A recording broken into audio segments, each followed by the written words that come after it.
மனுஷங்க கிட்டதான் அதிகாரத்தை கொடுத்தாரு. அதாவது ஆதாமையும் ஏவாளையும் தெய்வங்களை நீங்கள் ஆண்டு கொள்ளுங்கன்னு சொல்லிட்டு ஏசப்பா அதிகாரம் தான் தராது. ஒரு எக்ஸாம்பிளுக்கு நம்ம ஒரு வேலையில இருக்கிறோம், நம்மளுடைய பதவிக்கு கீழே இருக்கிறவங்களுக்கு நம்ம அந்த அதிகாரத்தை பகிர்ந்து கொடுப்போம்னா அது இல்லை. ஏன்னா அதிகாரமும் ஆட்சியும் நம்ம கிட்ட வச்சுக்கணும் தான் நம்ம நினைப்போம். இது மனுஷனுடைய இயல்பு. ஆனா ஆண்டவர் இந்த உலகத்தை படைச்சிட்டு நம்ம கிட்டதான் அதிகாரத்தை கொடுத்தாரு. இதுக்கு நடுவுல இந்த சாத்தான் ஏவாளை வஞ்சித்து அந்த அதிகாரத்தை நம்ம கிட்ட இருந்து எடுத்துக்கிட்டான். ஆனா பிதாவானவர் ஆவியானவரை நம்ம கிட்ட அனுப்பி எல்லா அதிகாரத்தையும் நம்மளுக்கே சேர்த்து கொடுத்தாரு. இந்த வசனத்துல அது சொல்லப்படுது.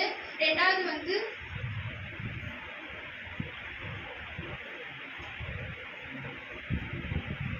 ஆறாவது வசனத்தை வாசிங்க. உம்முடைய கரத்தின் கிரியைகளை மேல் நீர் அவனுக்கு ஆளுகை தந்து